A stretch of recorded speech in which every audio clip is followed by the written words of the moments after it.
नमस्कार। आचरण के साथ मैं हूं टीएन मनीष। आप देख रहे हैं आज का मुद्दा, जहां हम लाते हैं आपके लिए सबसे अहम और संवेदनशील खबरें। आज हम बात करेंगे गुजरात के अहमदाबाद में उस भयावह विमान हादसे की जिसने पूरे देश को झकझोर कर रख दिया।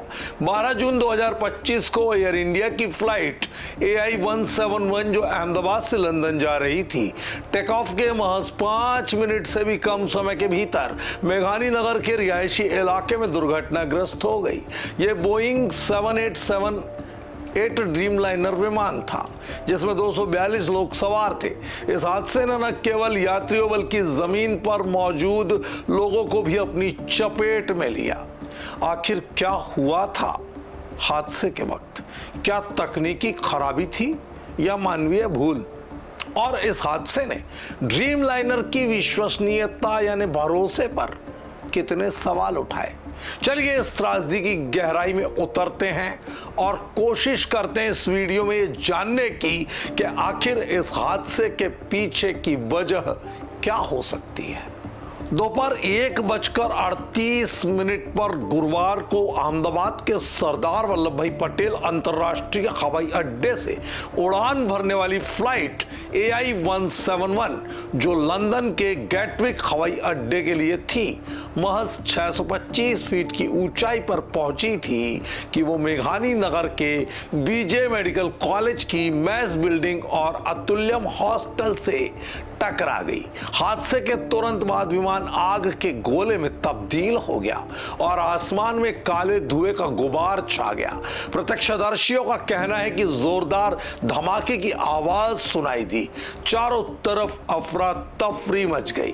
विमान में 230 यात्री और 12 क्रू मेंबर सवार थे, जिनमें 169 भारतीय, 53 ब्रिटिश, 7 पुर्तगाली, 1 कनाडाई नागरिक शामिल थे। अब तक की जानकारी के अनुसार इस हादसे में 265 लोगों की मौत हो चुकी है, जिसमें विमान में सवार 241 लोग और जमीन पर मौजूद 24 लोग शामिल हैं। चमत्कारिक रूप से एक यात्री रमेश विश्वास कुमार जो सीट नंबर 11A पर थे, विंडो साइड बैठने के कारण वो नीचे गिरे और जीवित बच गए।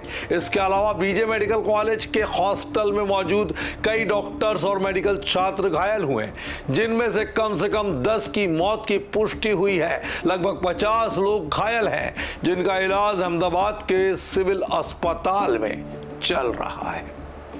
बोइंग 787 ड्रीमलाइनर को आधुनिक एविएशन का चमत्कार माना जाता है। इसकी अनेक खासियतें हैं। हल्का वजन, ईंधन क्षमता, दक्षता और लंबी दूरी की उड़ानें। 2011 में अपनी व्यावसायिक यात्रा शुरू करने के बाद इसे 50 से अधिक देशों की एयरलाइंस ने अपनाया, जिनमें एयर इंडिया, यूनाइटेड एयरलाइंस और जापान एयरलाइंस जैसी बड़ी एयरलाइंस शामिल हैं। लेकिन इस हादसे ने ड्रीमलाइनर की विश्वसनीयता पर सवाल खड़े कर दिए हैं। पिछले एक दशक में ड्रीमलाइनर को कई बार तकनीकी खामियों का सामना करना पड़ा। 2013 में बैटरी लीक की समस्या के कारण भारत समेत अनेक देशों में इसे ग्राउंड करना पड़ा था। 2022 में केबिन प्रेशर की समस्या, 2024 में रूस में आपातकालीन लैंडिंग ने भी इसकी सुरक्षा पर सुलगते सवाल उठाए थे। एविएशन विशेषज्ञों का मानना है कि इस हादसे के पीछे संभावित कारण इंजन फेलियर या सॉफ्टवेयर बग हो सकता है, क्योंकि पायलट ने टेक ऑफ के तुरंत बाद मेडिकॉल किया था। मेडिकॉल वो आपातकाल होता है जब तकनीकी खराबी के बाद पायलट के पास कोई दूसरा रास्ता नहीं बचता, तो वो ये संकेत देता है कि अब उसके साथ सब कुछ संकटग्रस्त है। हादसे की जांच विमान दुर्घटना जांच ब्यूरो यानी AAIB ने शुरू कर दी है, जिसमें अमेरिका की बोइंग कंपनी और NTSB के विशेषज्ञ भी पूरा सहयोग कर रहे हैं। अब तक की जांच में पायलट द्वारा मेडिकॉल की पुष्टि हो गई है, जो आपातकालीन स्थिति का संकेत देता है। ब्लैक बॉक्स की तलाश जारी है, जो हादसे के अंतिम पलों का खुलासा कर सकता है। एक यात्री आकाश वत्स ने दावा किया कि विमान में टच स्क्रीन और बटन जैसी छोटी मोटी खराबियां थी, लेकिन यह स्पष्ट नहीं है कि यह हादसे से जुड़ी थी। अभी तक कोई मानवीय भूल की पुष्टि नहीं हुई है, लेकिन तकनीकी खराबी पर जोर दिया जा रहा है।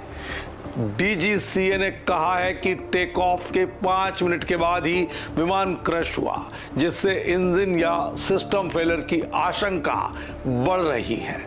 इस त्रासदी के बाद केंद्र और गुजरात सरकार ने त्वरित कदम उठाए।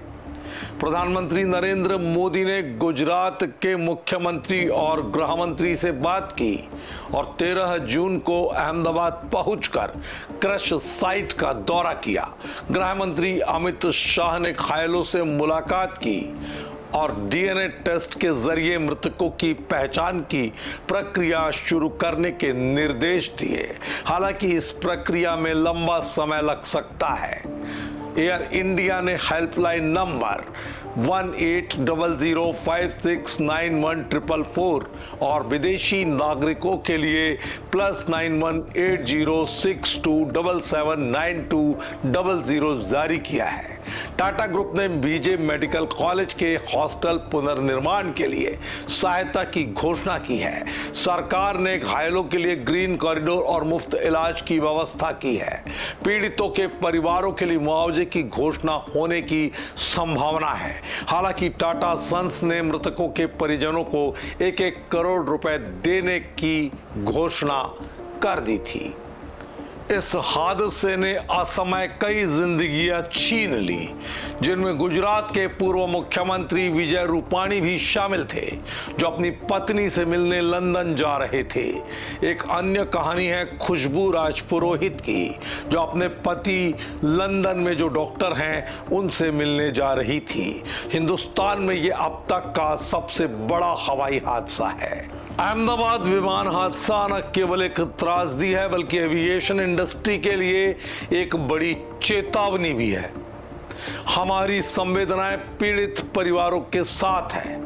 हम दर्शकों से अपील करते हैं कि वे हेल्पलाइन नंबरों का उपयोग करें और राहत कार्यों में सहयोग दें। इस दुख की घड़ी में हम सब एकजुटता के साथ पीड़ितों के साथ खड़े हैं। आज का मुद्दा देखने के लिए आप सभी का धन्यवाद।